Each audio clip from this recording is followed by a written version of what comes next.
made them an interesting topic. One was Speedo, which was like a demolition derby driver.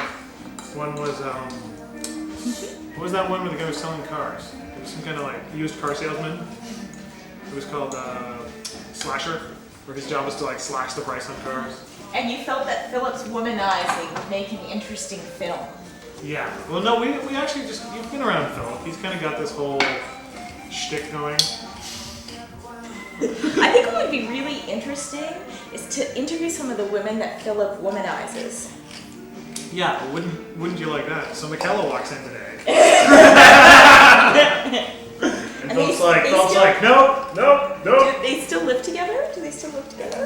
No. Well, what happened was they broke up. Philip's in the process of selling his condo. They broke up.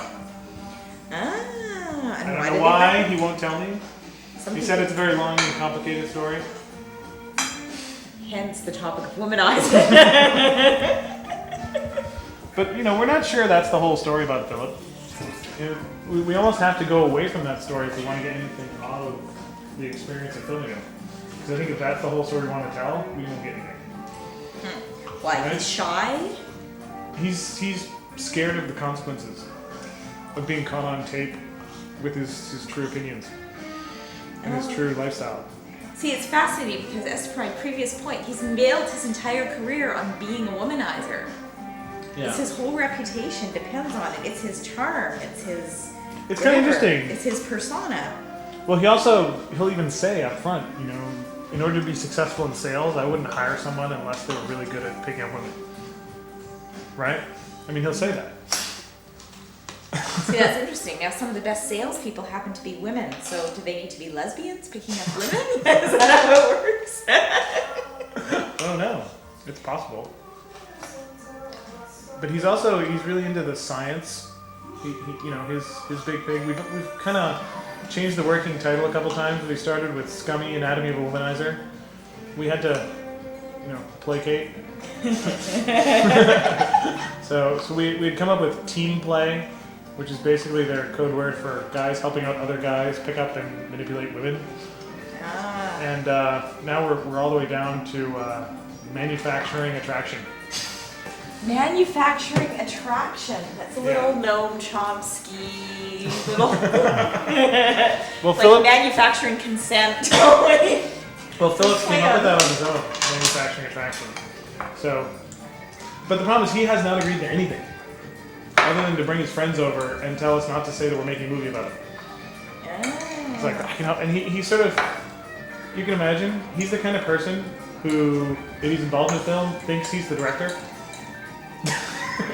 Can you imagine that? I can imagine that. So he'll be like, what you guys really need to do is just get some test footage in this apartment just to see how it works out. So I'm going to have a couple people over and you can get test footage.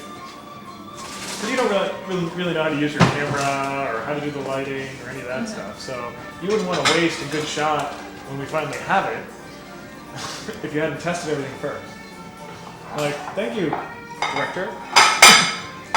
Then he starts going over, really, this project you want to do about my life, it's going to take too long and it's too complicated. For a first film, it's just too much. So I think you should do a different film. Do you really want to be portrayed as imagine, would you really want to be portrayed as a womanizer on film? No, but I'm not a womanizer. So it's hard for me to judge. Would I want to be portrayed as myself on film? I'd have no problem with that. You'd make an interesting film.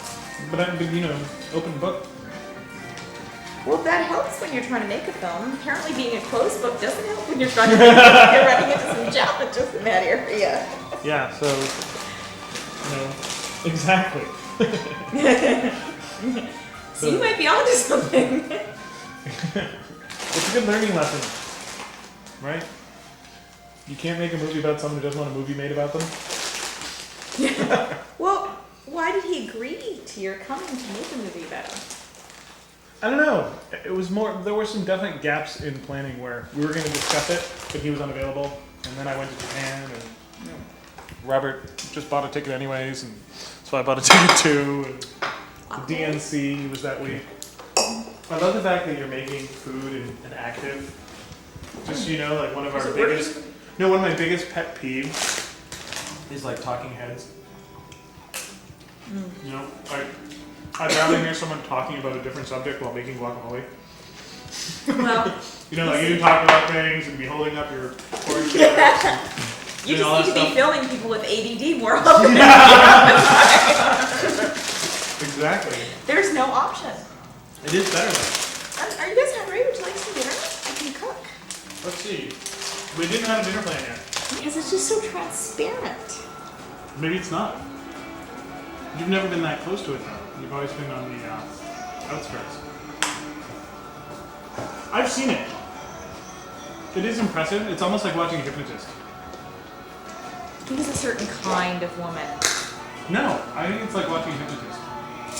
Is I mean, it? I'm sure there's some level of a certain kind of woman, but that's part of the hypnotist, right? A hypnotist doesn't hypnotize everybody. Right? A hypnotist picks the people from the audience that are most hypnotizable. Ah, Right? maybe then I'm back to the So- quality of a certain kind. But that's not where I'm coming from, you know? Like there's the part of it that's the hypnotist, there is the part of it that's picking who you can hypnotize. But there is also the interesting active hypnosis. Right? Which is a real phenomenon. Right? If you've watched people be hypnotized. I suppose that's it.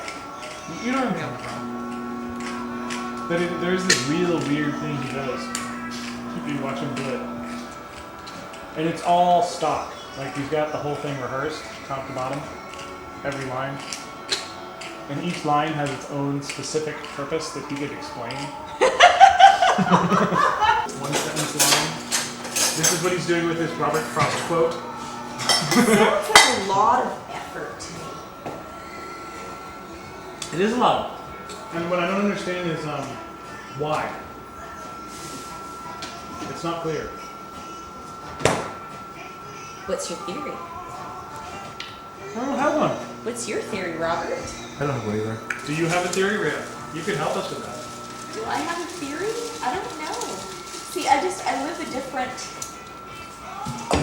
I live a different lifestyle, and the men that I've always dated live a different lifestyle. Yeah. Therefore, I don't have a theory, I suppose, because it's not my. That's not my world. So you think none of us people who live a different lifestyle could ever have a theory? Well, there's 3 of us here, and all 3 of us appear to have no theory. Good point. I mean, I guess different people are attracted to different things at different points in their life, I suppose.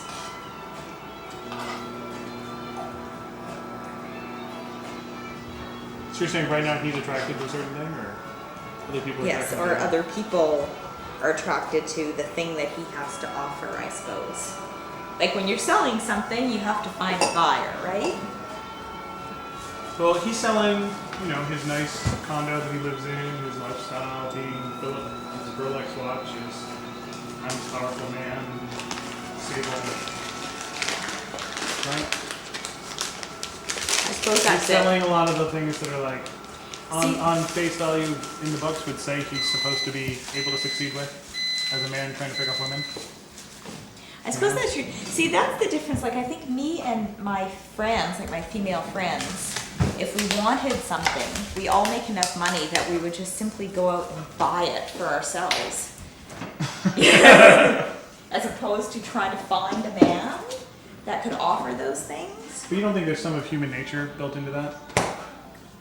Built into what? Like men versus women? I think some men and some women. Certainly, like, the people who write Men Are From Venus and Women Are From Mars, or whatever those books are, they've come up with their theories that men and women have very different criteria for judging each other. That are based not upon experience, but based just upon pure biology.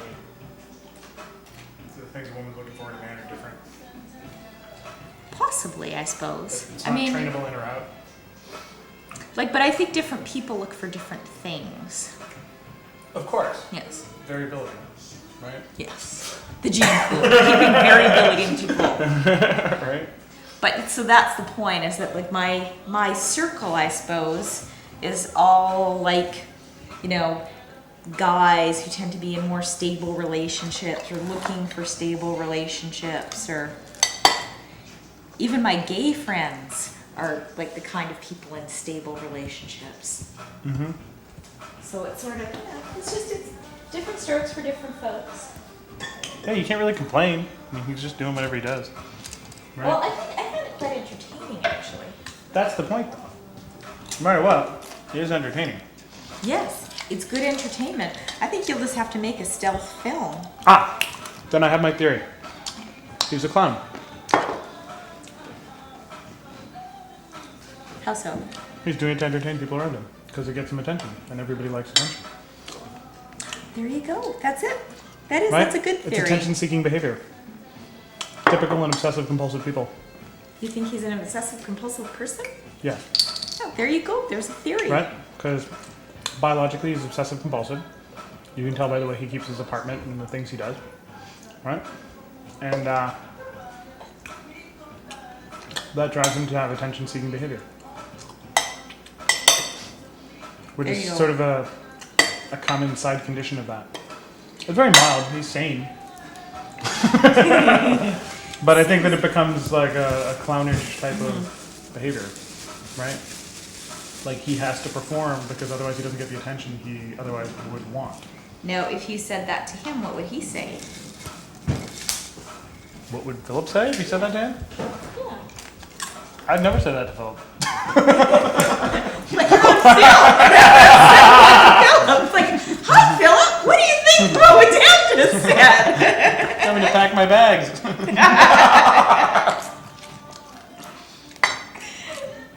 That's funny. Okay, I'm going to turn What on would barbecue Philip now. say? Do you want to come watch? Just interview about her general relationships with men, relationships with people. We kind of told her it was more about. If you imagine the title is something like manufacturing attraction, you know, it's like, well, what's going on nowadays in her life? How does she see things going lately? You know what? It's a really bad title. It's a really cheesy title. It's like a complete takeoff on the Noam Chomsky documentary, Manufacturing Consent. It's a bad title. Very bad title. Bad title. Manufacturing Attraction, bad title. Noam Chomsky already thought of it. Move on. Manufacturing consent about like human relationships. It's about manipulation. It's about manipulation That's what of. this movie's This about. movie's all about manipulation, though. But it's already been made with respect to the media. Like it's a very famous No, but it's film. about manipulation on a personal level, not a manipulation on the mass. No, I know, but the takeoff on the title is cheesy. It's It's free though. cheesy. It's okay to be cheesy with the takeoff in the title because then you at least have something like, you know, if you take off on something that someone already knows, then they'll be able to pay attention. If you make up something totally new, then they You won't pay gotta attention. stand on your own merits. Not on someone else's merits. We wouldn't be standing on Noam Chomsky's merits. Hey, I got someone's birthday once. I'm giving this birthday card to someone. Isn't it hilarious? Yes, it's very cute. Drink out of magic well. I think it's a hoot. Whatever. It's just tape. Right? We better repeat the rumor on film.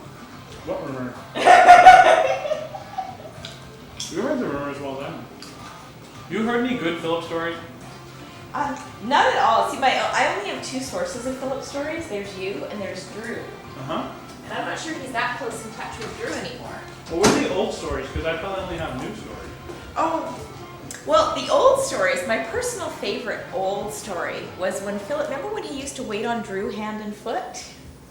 And one day, like, he went out and bought him, like, underwear or jogging, like, I can't remember what it was, but it was, like, really, like, it was, you know, Drew, why are you sending Philip to run these, like, personal errands? And it was like, those were the only old stories I know. Simon would have some old stories. You should contact Simon and interview him.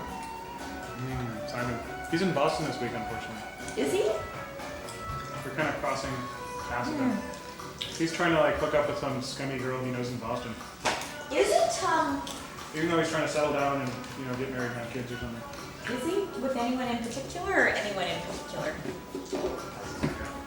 Actually, Last time I talked to Simon on the phone, he said he had met some girl who was very monogamous and it was like a real relationship and they were dating and Simon actually, was always sort of, you know, no doubt the son would eventually have a real relationship. He just sort of craved that sort of.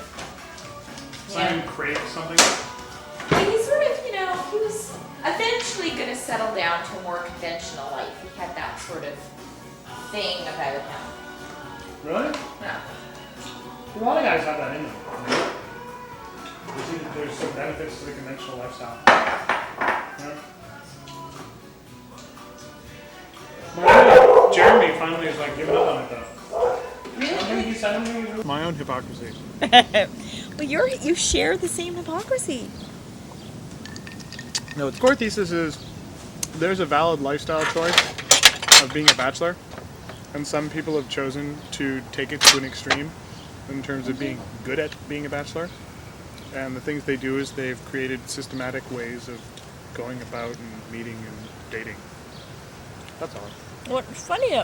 It's interesting What does to being, see what the elements of that are, and to understand the person or people who maintain this modern lifestyle. Now, it's not really, though. It's not a modern lifestyle. It's a very 70s lifestyle. Well, you can say that. That's fair. It is. It's totally a 70s lifestyle. But it's happening today, which makes it modern. Oh. Well, retro is very hip right now. So Retro's very hip. you're saying that it's It's a big 70s lifestyle. Like in the 70s, I remember distinctly, right? It was the time before AIDS. It was the time, free sex, free love. I remember my young, my cousin who was in her early 20s used to have these like wild orgies in her apartment and everything. Like people were very, liberal in their sexual behavior. This is very 70s. Philip's very 70s. It's like, very 70s to have, like the boozy lunches and the, very... It's a 70s lifestyle. It's good, but the 70s is back.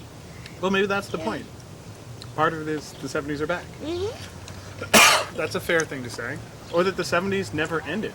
That's right. Well, shag rugs are very big, too. Yeah, but there's no shag rugs in Philip's apartment. I mean, if you were to look at what Philip's lifestyle's like, doesn't he look like a yuppie? Doesn't he dress and act like a 80s yuppie? Okay. The yuppies that... Like, it's interesting. Like, I'm getting exposed to a whole new set of yuppies with the people I work with now. And they're really, like, metrosexual yuppies. Where the guys were, like, really into sports and really into cooking and really into, all things traditional, those things that are traditionally feminine and things that were also traditionally, like, male-focused and masculine. But they're also very much into, like, sort of the... more of the commitment side, like they're all in like these sort of long-term serial monogamous relationships. That's sort of the hip thing right now. It's a common thing. What's up with serial monogamous relationships? Because it's the current trend right now. It's the trend. It's the trend. You think people are just following the trend? Mm-hmm. Do anything based on a trend, I'd almost do the anti-trend. Well, you don't. But I'm a serial monogamist anyways. Yeah. But you're doing it not because that's the trend. You're doing it because that's who you are. So I just happen to have human nature built in that matches. You would have done the same thing in the 70s, but it wouldn't have been the trend. No? I think some people will, yes, absolutely. I think some people are very into trends, and they sort of mold their life around trends or a certain persona, a certain something that they want to project. But I wouldn't say like Philip's into a trend. What trend is he riding? Philip's not into trends. Philip's like, 30 years past the trend. But then he must be like me, but doing it of his own accord. Yes, doing it in reverse. But doing it that's his human nature. Right? Like biologically or the way he was raised or something. But I think it's unique. I don't think it's a typical bachelor lifestyle is what I'm saying. Makes it a little interesting. But What's your definition of bachelor? I don't know. A guy who's always seemingly available and single, who spends a lot of their energy and time meeting women, seducing women a little bit, but still, I wouldn't say it necessarily is a negative thing. So what if you're single and available, but you don't spend a lot of your time seducing women? It doesn't sound very bachelor-like to me. It sounds more like single and available. Like Robert's single and available. He's not really living a bachelor lifestyle in my mind. He's just sort of leading his life. See, that's my point. Like the bachelor lifestyle, bachelor pad, bachelor thing, very 70s. Yeah. But it's interesting. I think a lot of people know someone like Philip. Don't you? I mean, I think he's definitely more emphasizing a lot of elements, but I'm the sure a only lot person of I've ever really known like Philip is Philip. no one else. I mean, Simon, I suppose. Nowhere else in any other walk of life. Let me think.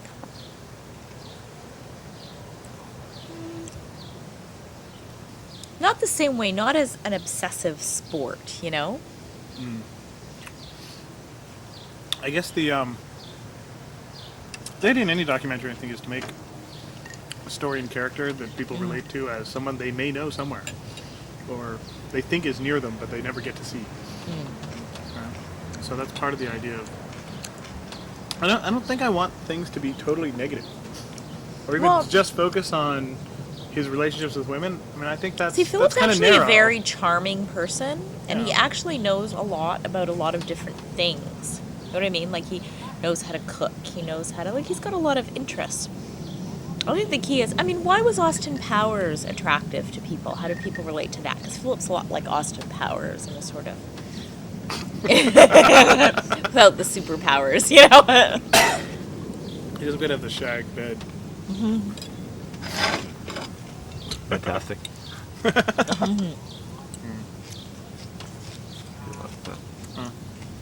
Well, we're gonna do this again, right?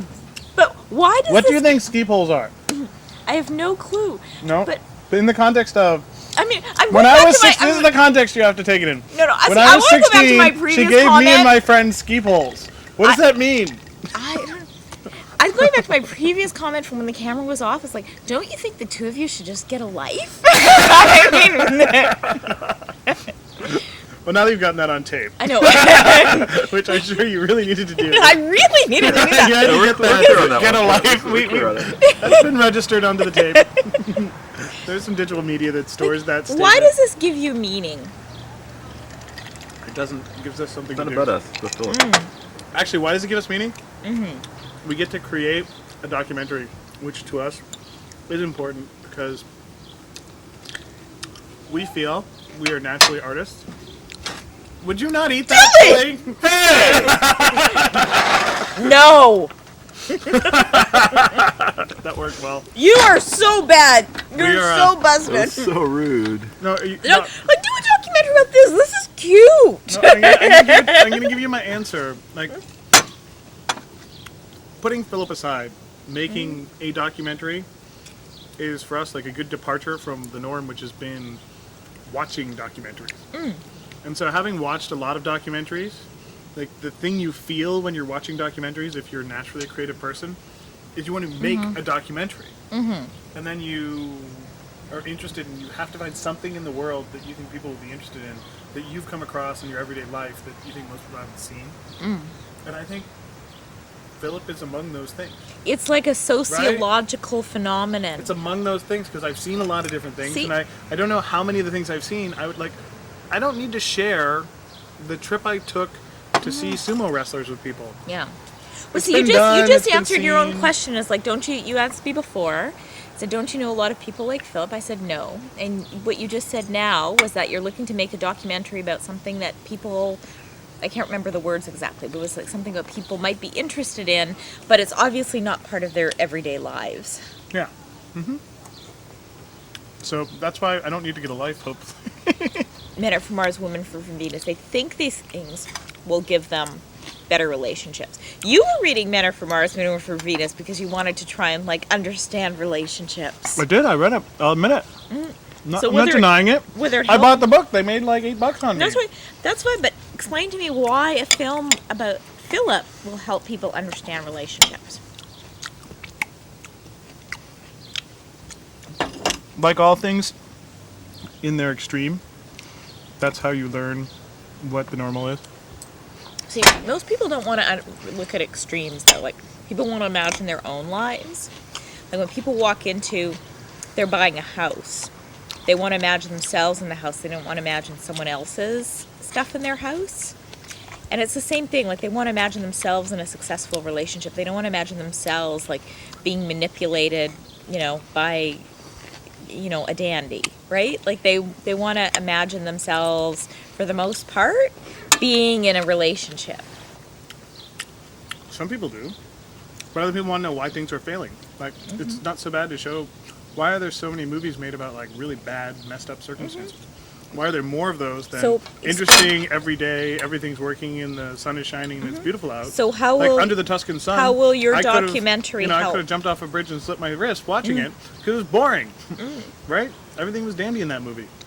So how will your movie contribute to the way someone thinks? Who's your target market? There's probably two main target markets. There's the type of man who would see Philip as a hero, and I think there's a lot of them, I agree. right? And even probably a lot of men who wouldn't normally admit to seeing Philip as a hero would still see him as a hero to the level that they'd be entertained. Oh, And, absolutely. like that's why the Man Show. I mean, I like the Man Show. It's a good show. It's entertaining. It's got the right content to be like, I'm a man. I drink beer. We're, we want to see girls on trampolines, right? And then there's the other audience of people who, have a perception of how people are, but only get to see the side that's in front of them. So the people who want to be backstage at the magic show, the people who are interested in what are all these tricks that are supposedly being played on me, or even the people who just get angry with So the that's system. that's your angle. It's like That's what understand the. Keep in mind, that's the angle I'd like to take. It's not the angle that's easy for me to take. Because it's totally been blocked by Philip. Like, that whole angle is closed off to me. So as an artist, that's the painting I'd like to paint. But I'm painting a documentary, and there is and has to be sensitivity to the subject. Right?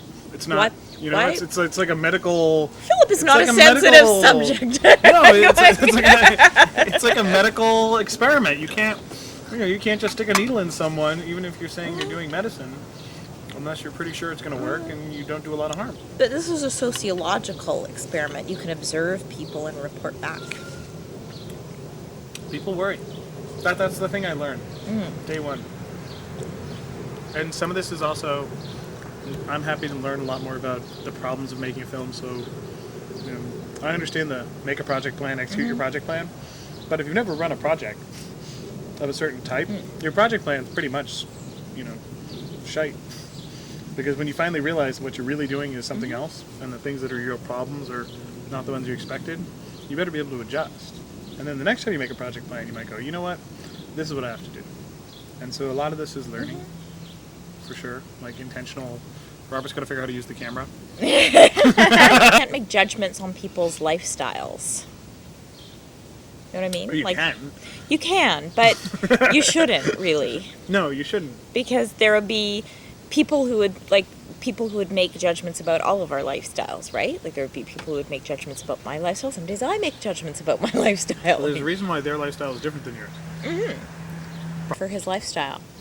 Because So it facilitates the lifestyle. some people are very good at the lifestyle. Because Philip's a natural. Like we were just discussing. Like even if it wasn't trendy for me to be a certain way, I'd still be the way I am. Even if it wasn't trendy for Philip to be the way he is, he'd still be the way he is. Which isn't true for the people who are near him, who are, I wouldn't say they're being trendy. They're probably still not trendy, but they No. sort of see this No, opportunity Philip's lifestyle to be... is not trendy today, right? Like it's almost the opposite. Yeah. So... And Philip knows that. Right? Like he sort of sets himself up for ridicule and for judgment because he lives in a society that very few people today live in. But it's sort of interesting. Like, whatever works. I'd say he was happy, which is the most important thing. Like, you have to start with that. Like, if someone's not happy with their lifestyle, they should probably... you can question them. Oh, right? absolutely. Like, well, you have a choice. You don't like living in Toronto, move. Right? Or... Absolutely. You don't like being married, don't be. I'm sure there are lots of cases where it's more complex. Absolutely. Shakespeare made a living at it. Yeah. Right. But there are a lot of cases where it's not. And he's happy. So must be something good about his lifestyle for him. Absolutely. Although clearly, if he doesn't want to participate in the film, there's things about it that he's conscious of are not necessarily in vogue in the, you know what I mean? Like it's sort of could be like being gay, right? Like people who are gay who still want to be in the closet a little bit because they're concerned that they're going to be judged or whatever. No, that's true. Yeah. It was interesting. One of his friends Tilly. was talking. Tilly's just looking for that. But then he looks around. No, I think that one of his friends was very articulate about how some people, like all people when they meet new people and maybe in relationships in different ways, they project who they want to be, not necessarily who they are. Like people don't know who they are when they look in the mirror. They're very surprised sometimes that they look the way they really do. And, so they try and project who they want to be. And some people are just further away than others when they project that. And it's harder if you're really far away, or it's very different when you're projecting someone far away from who you are versus who you really are. And there are very few people any individual will actually expose their real self to and their real, honest opinion of themselves. It's like themselves and their family and their closest friends. And you don't get that in other ways. And I think that was he put it very well. Not like I did just now. But that seemed pertinent to the problem with Philip not wanting to necessarily be captured, because it's almost like being caught in the act, being too far away of who you project to be and who you really are. Because you do a documentary on somebody, you're gonna get who they really are sooner or later. You're gonna see who they project to be, and you're gonna see they're not that close together. And who do you think he really is? I don't know. haven't got that deep into the film yet. That's too complicated. He's a real person. He's got dimensions, right? We were talking about filmmakers, and we were talking about how a filmmaker should never make a film about himself or herself, because it ends up being self-indulgent and probably somewhat annoying. What were the other words that you used? My favorite word is self-indulgent. Self-indulgent. And I was just pointing out that you guys had said that your challenges with Philip were that he wanted to be the filmmaker. And that's the problem. That's the problem that you're having, right? Is that Philip is the filmmaker, and therefore it could end up being a very self-indulgent film. But since he's the filmmaker, you could have the film be about the two of you.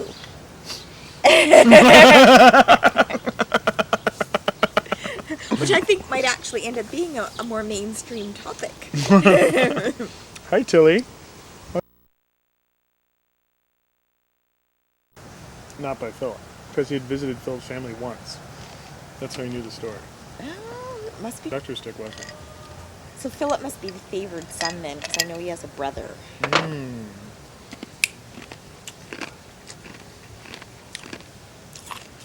Have you ever seen... I don't know what koi feet look like. Can you... I'll do it if you'll do it. Sort of like... I think you're going to be better at having koi feet than me. You're much better practiced. In your youth, I'm sure you used to dangle your koi feet in front of all sorts of people and see what came about it. Oh, Lord. Well, you used to tell stories about when you were a kid. Yeah. When you were in the kibbutz. Oh, it's true. I had a great time. I decided to be a communist for summer. It was great fun. How about relationships on a kibbutz? Can you tell us about that? Yeah, we want to hear about the kibbutz life. Well, there was a guy on the kibbutz life who was on the kibbutz who was absolutely drop dead gorgeous, and it ended up he was a spy, and he'd be gone for months at a time, and then he'd come back and stay for a brief period of time, then he'd be gone again, and everyone knew he was a spy because it was a communist kibbutz. So every year you would get, like, one year you'd get a stereo, and the next year you'd get a toaster oven. It was all sort of based on seniority, and you wouldn't really get, a nice TV till you'd been around for like 40 years or whatever, right? And you had to share. There was like 4 or 5 cars available for everyone, and you had to sort of book your time to get your time in the car. Well, this guy was, like 25 years old and had a super high-end stereo system and his own house instead of sort of a shared apartment. He could get a car whenever he wanted. So it was like very clear. It was very clear he was special. Yeah, he was a bit of a babe. And what happened with him? That's such a great intro. Fantastic intro, Rita. I'm not saying I'm married now. Well, you weren't married then, so I certainly everything was wasn't, no. absolved. Everything is absolved. You can waive the absolution of history. I don't know. What's the is the Hebrew translation of ski balls? It's like, whatever that means. That's awesome.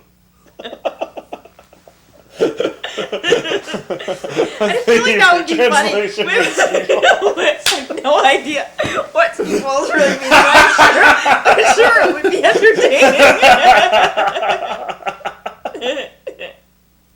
So, for a very embarrassing way. Here, I think we But should can you explain to me, because now I'm interested in this spy, who was he spying on? Like, was he spying on other people or spying on the kibbutz? We think he was spying on other people. We think he was off to Syria and places like that. So he was working for, like, the Israelis Yeah. to spy That's what we on thought. all the Muslim countries. Yeah. Because at first I was like, he was trying to spy on you. He's like a really bad narc. Like a 70-year-old narc dressed up like a teenager. It We just should didn't be work filming out. Robert. Can you turn that thing around so we can film you? You never see the He's my cameraman. cameraman. You never see the cameraman. He's Yeah. my cameraman. I can't Why believe can't you you would try and expose my cameraman. He'd look funny. He has earphones on that aren't even that But nice. he wouldn't have earphones on. I'd have the earphones on and he'd be on film. Why does he have to be the cameraman? Why If can't you want to he film be the- Robert, you can. Because we have a book and there are different roles in it. So when I was just We assigned him both the director of photography and cameraman. Director of cinematography and cameraman. Well, why can't you be director of cinematography, cameraman, and actor? He could be that, but it's very difficult because he needs a mirror. How does you could be polite and you could hold the camera for him. He loves the camera. Are you happy being behind the camera? I'm very happy. He's a photographer by Mm-hmm. nature.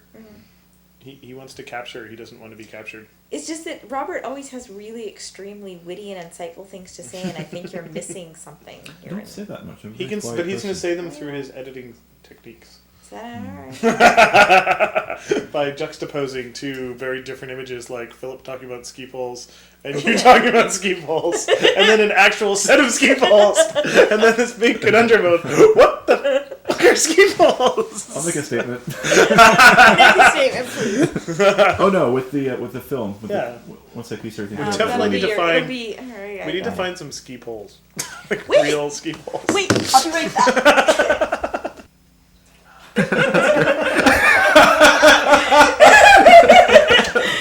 Oh, that's fantastic. That it truly exists. It doesn't matter if it exists. Peep, peep.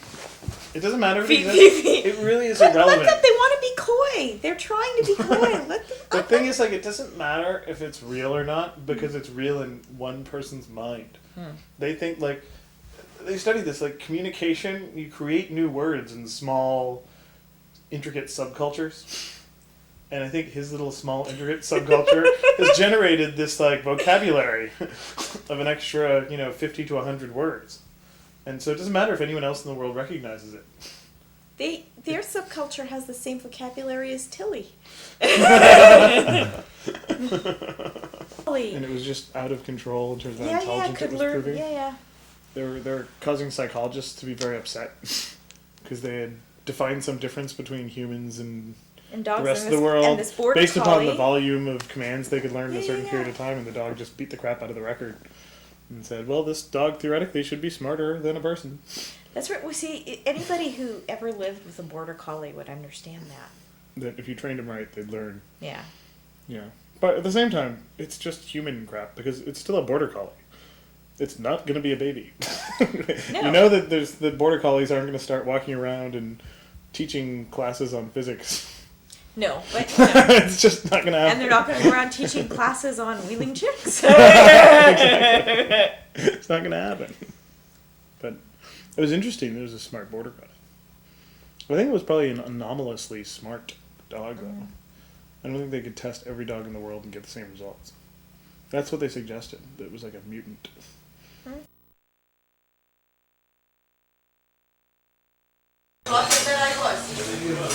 Morning.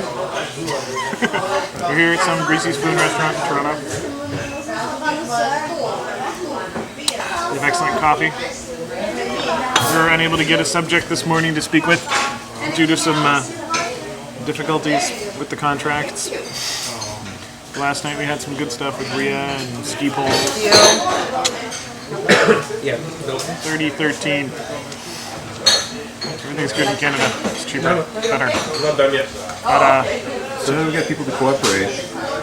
of course, we have to tie them up. If they can't move or like put things in between the camera and them, we'll have a lot better luck in preventing these sorts of mishaps where we want to film and then they won't go on tape. And we're supposed to use more manipulation. You know, hypnosis, I think.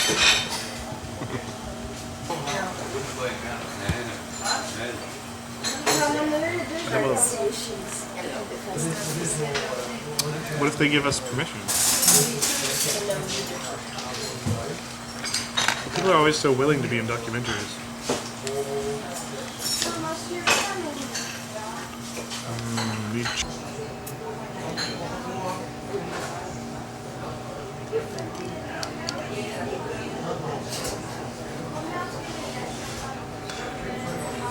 Okay. Well, I can do that remotely as well. Willing subject. Okay. Cool. You have to I don't have access to I don't have access to a computer right now because I'm in a restaurant. But I'll give you a ring when I have access and we can discuss it as I'm working through it. Okay.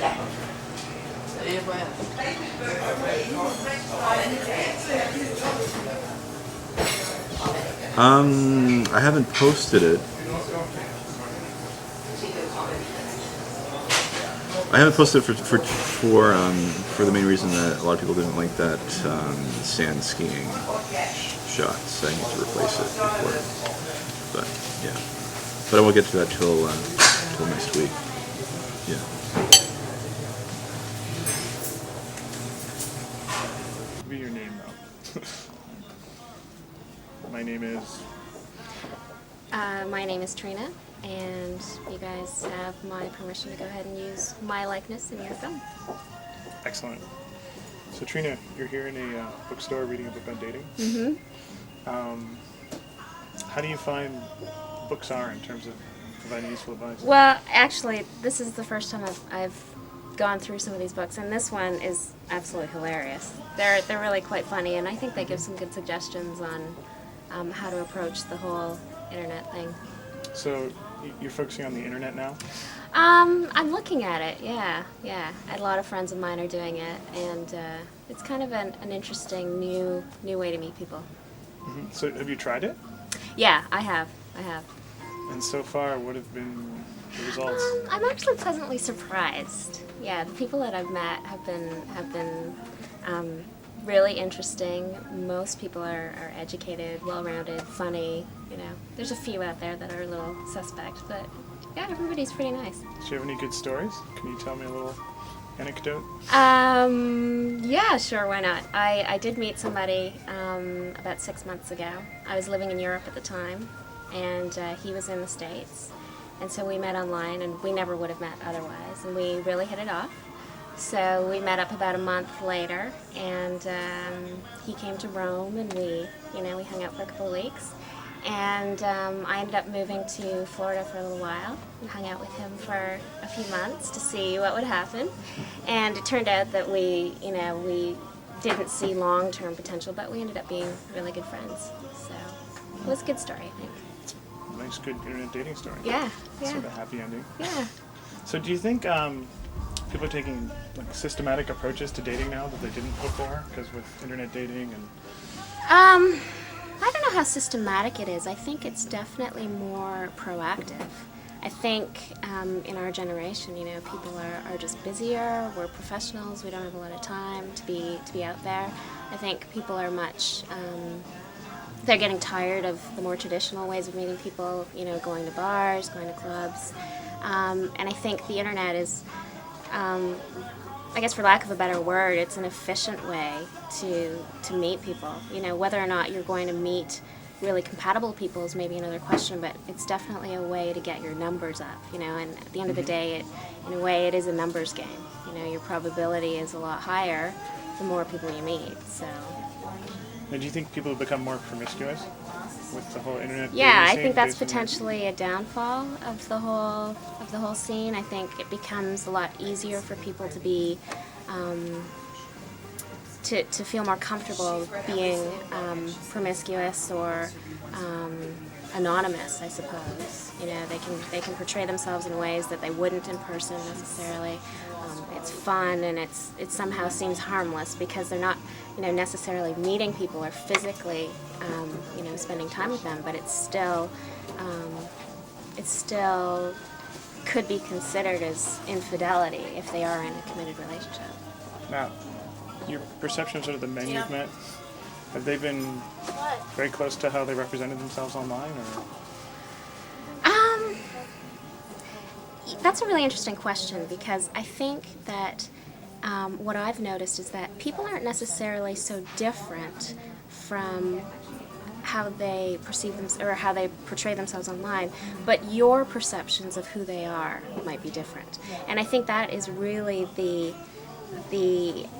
tough part about internet dating is that no matter how hard you might try to be open-minded and not have expectations of someone, as you get to know them on the internet, you know, inevitably have a picture of who they are, and you know, you've got this composite of their personality, and then you meet them and you realize that all the little gaps that you kind of assumed were there were wrong. So I'm not sure that has to do with, you know, people intentionally portraying themselves differently, but certainly your perception of who they are might be, you know, a little off.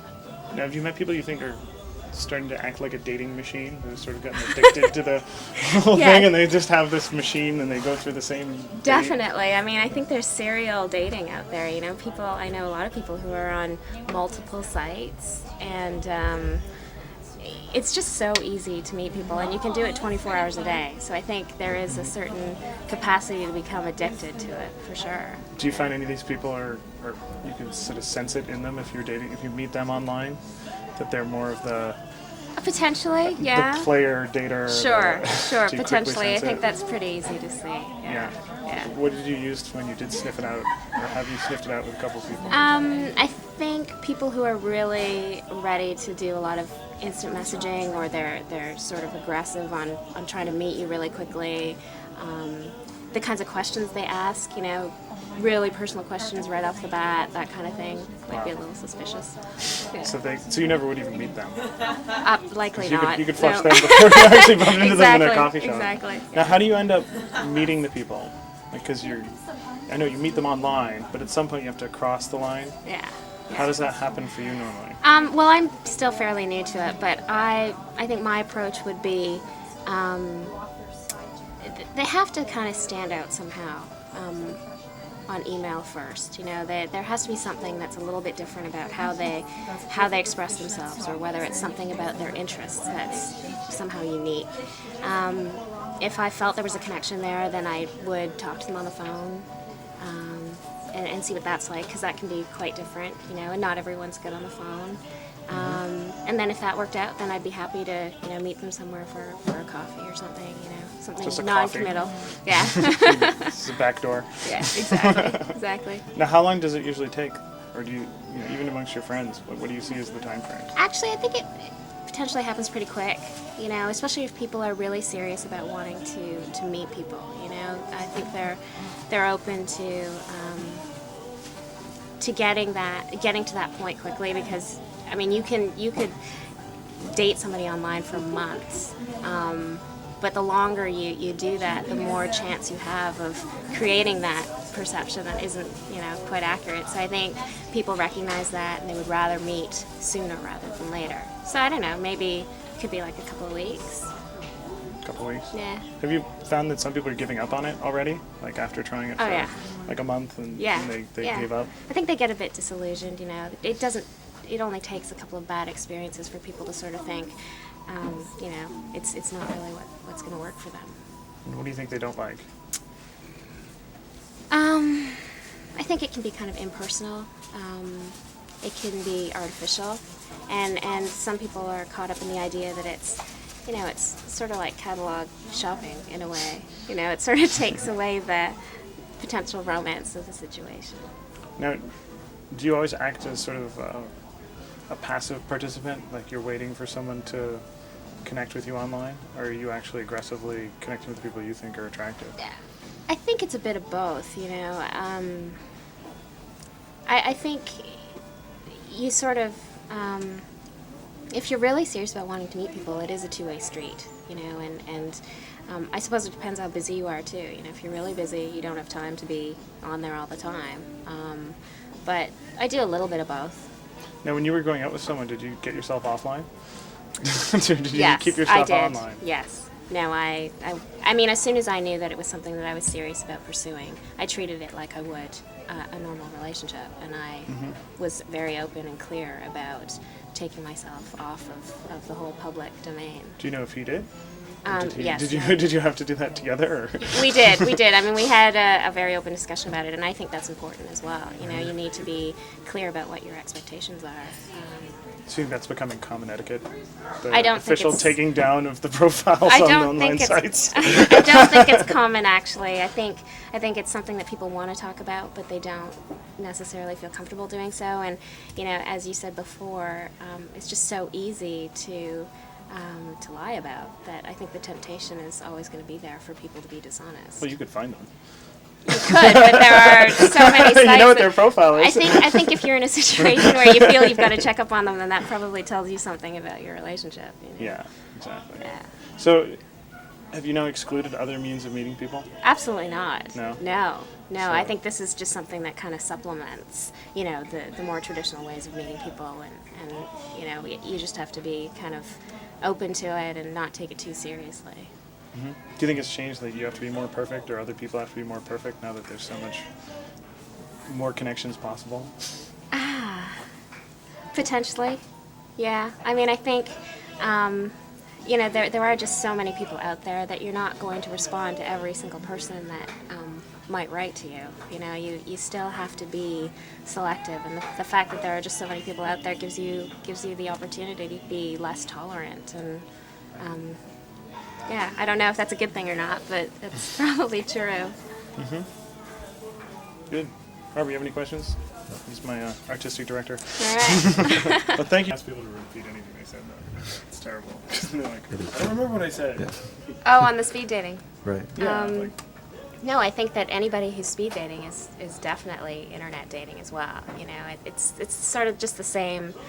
It's the same cut of people that are going to be, out there doing that, and it's everybody's just out to meet as many people as they can, and ways like that are just fun and different, and it's a way to go out with your friends and have a good time with it.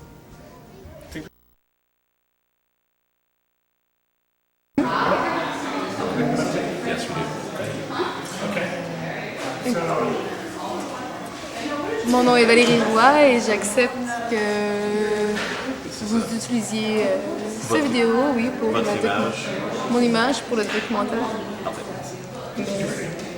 Valérie Roy. Valérie Roy, mon nom. Moi, c'est Robert. Comment? Robert. Robert? Enchanté. So, simple questions.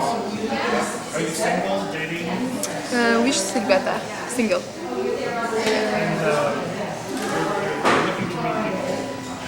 I'm not- Oui, c'est sûr que je suis intéressée à rencontrer des gens ou des choses comme ça, mais en même temps, je préfère encore,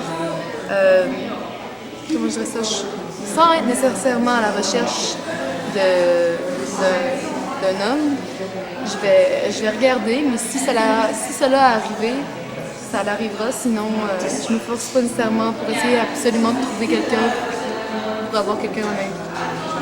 So if she meets someone online, but she's not actively looking for someone, Yeah. it happens, it happens. So, in the past couple of years, have you met different people? In the past? Yeah, like the past. Yeah. So, how did you meet the people you care about? À l'école ou par le biais d'autres amis.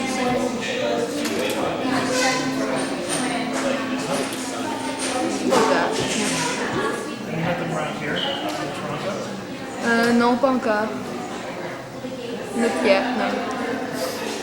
Because je viens juste d'arriver ici là, il y a quelques mois à peine.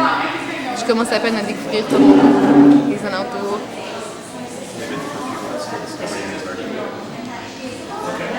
So where do you normally go out? Ça dépend. Comme c'est là, je vis avec mon cousin et son chum, donc souvent on va dans des bars gays. Donc j'ai pas vraiment la chance de rencontrer beaucoup d'hommes.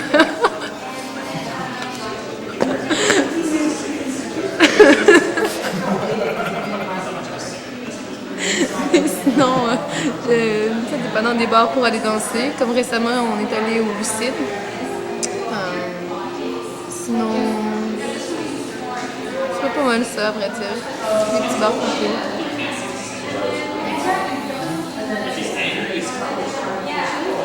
Do you think when you meet men, are they honest about themselves when you first meet them? Or do you feel they're... At the first meet, it depends, I think.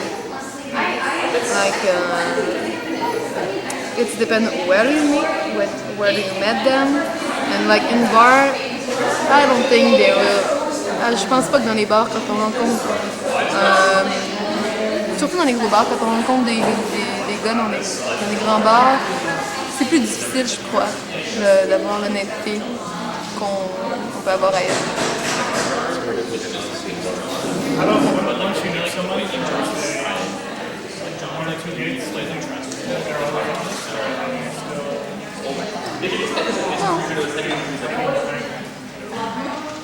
Je dirais que c'est un peu des deux. Yeah. Honesty et à la même fois, les gens sont honnêtes, mais en même temps essaient d'être un petit peu plus high. Now, for the men you dated, what did you like about them and not like about them? J'aime l'honnêteté.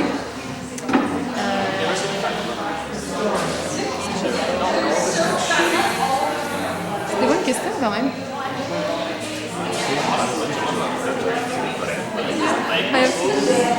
I don't know. Ça dépend.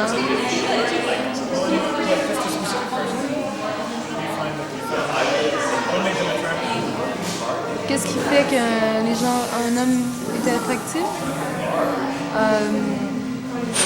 Son regard, souvent. Les yeux. Yeah. Sinon, je dirais que pour ma part, c'est beaucoup dans la simplicité folle et la folle simplicité. Yeah. Yeah. Et quoi? Et la folie, un petit peu. Okay, a Ouais. little bit crazy, a little bit simple. Yeah. A mix of it. So you found things in men that you didn't like? You didn't like? Qu'est-ce que... On the other side, snow people, you know. No? You've never met someone, there was nothing about the people you know that you didn't like? What I didn't like? Yeah, like snow people. People who... Maybe you've been with your boyfriend. You don't have to mention a specific one.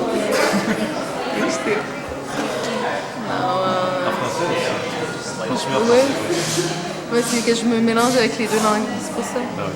Mais qu'est-ce que j'ai pas aimé? Quand les gens veulent trop s'approprier, quand un gars veut trop s'approprier mon temps ou n'importe quoi, juste parce que justement c'est mon copain, sans vouloir trop. It's too much for time just because he's your boyfriend. Yeah. Just to be...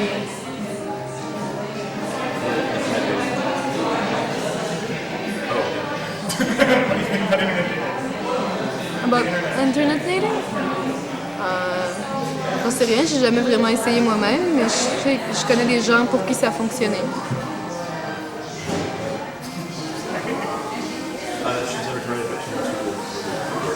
Mais pour ma part, je sais pas si je l'essaierais vraiment parce que, je sais pas, le contact avec les gens par rapport à Internet et par rapport à la vraie vie, c'est pas pareil parce qu'on voit pas l'autre personne quand tu es en avant de ton écran. What do you think about the men who like to spend a lot of money to look very important? To impress. Go impressionner. Mais personnellement, l'homme avec qui je voudrais être, je voudrais qu'il soit assez fort pour me rendre heureuse, même si on n'a pas beaucoup d'argent ensemble. Even if he doesn't have money, he makes her happy.